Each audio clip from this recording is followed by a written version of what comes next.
आज हम अपनी पाक कला में एक विशेष समुद्री जीव यानी केकड़े को सम्मिलित करेंगे और तैयार करेंगे एक अत्यंत मनोहर और गरिष्ठ व्यंजन जिसे खाकर आपका मन प्रफुल्लित हो जाएगा।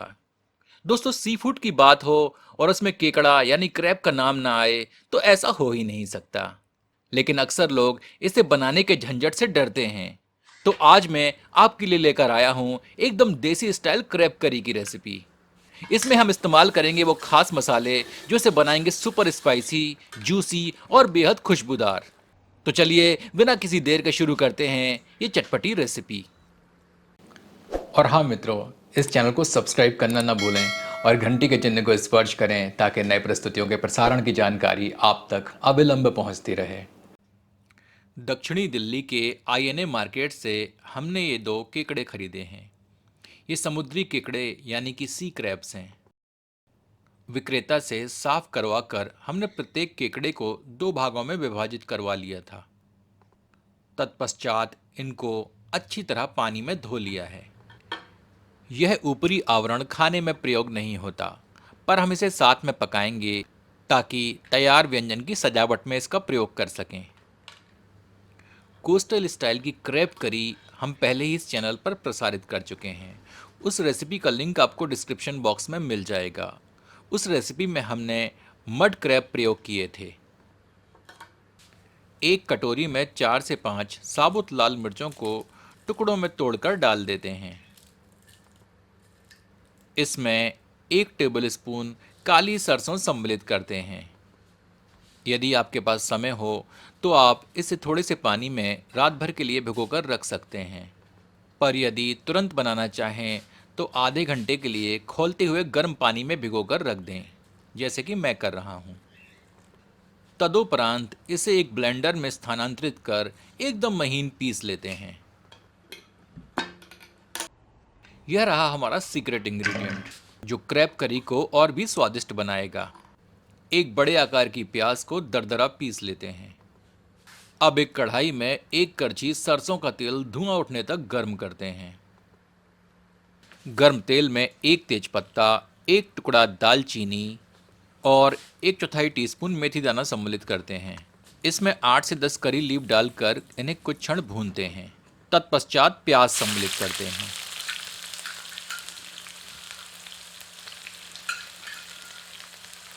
आंच को मध्यम कर लेते हैं और प्याज को तब तक भूनते हैं जब तक कि प्याज स्वर्णित आभा से परिपूर्ण नहीं हो जाती।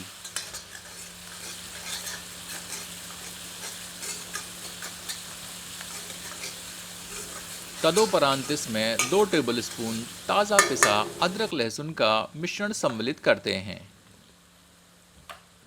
मिलाकर 1 मिनट मध्यम आंच पर भूनते हैं।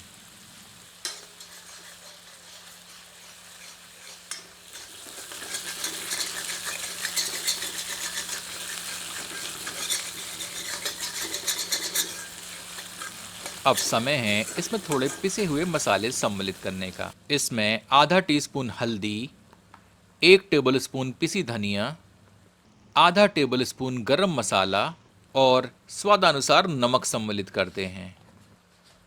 अब सबको मिलाकर 2 से 3 मिनट मध्यम आंच पर भूनते हैं। अब इसमें पीसा गया सरसों और मिर्ची का मिश्रण सम्मिलित करते हैं।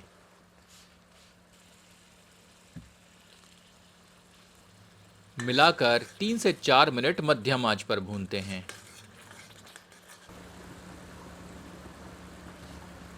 तत्पश्चात इसमें 1 टेबलस्पून कश्मीरी मिर्च का चूर्ण छिड़क देते हैं। अब इसे ढककर 3 से 4 मिनट धीमी आंच पर पकाते हैं। एक बार करछी चलाकर सारी सामग्री को अच्छी तरह से मिला देते हैं। पुनः इसे ढककर 5 से 7 मिनट धीमी आंच पर पकाते हैं, पर बीच बीच में करछी चलाते रहते हैं।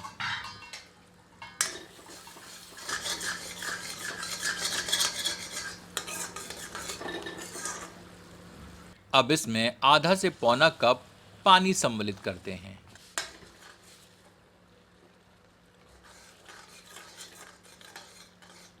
मिलाकर 1 से 2 मिनट तीव्र आंच पर पकाते हैं।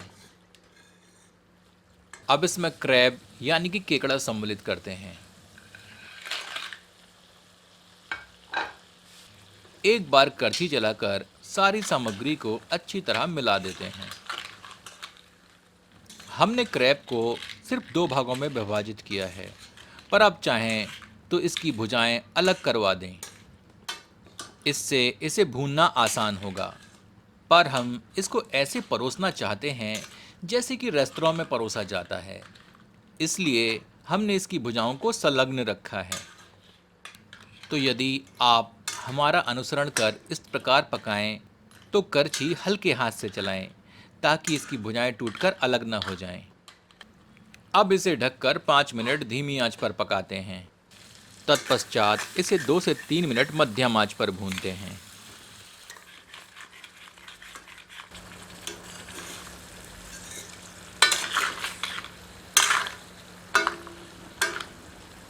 अब इसमें तरी हेतु 2 से 3 कप गर्म पानी सम्मिलित करते हैं। सबको मिला देते हैं और आंच तीव्र कर देते हैं जब तक कि तरल में उबाल नहीं आ जाता। जैसे जैसे केकड़ा पकता जाता है, इसका आवरण लाल होने लगता है। अब इसे ढककर 15 मिनट के लगभग धीमी आंच पर पकाते हैं।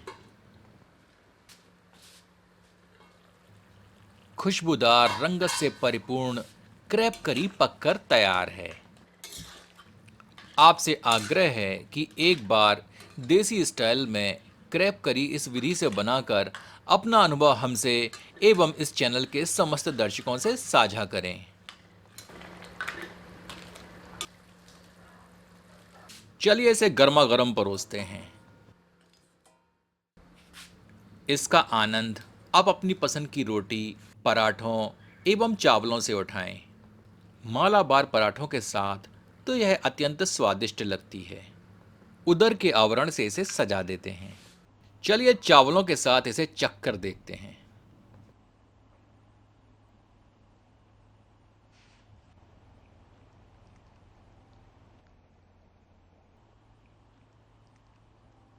इसकी तरी की खुशबू से सारा माहौल खुशनुमा हो चुका है।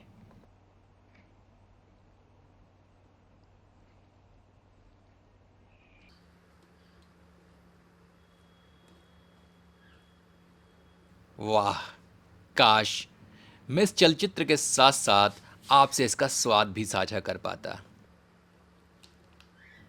यदि आपको यह रेसिपी पसंद आई हो तो इसे अपने मित्रों के साथ साझा करें और चैनल को सब्सक्राइब करना ना भूलें। मिलते हैं एक नए वीडियो में एक नई रेसिपी के साथ। धन्यवाद।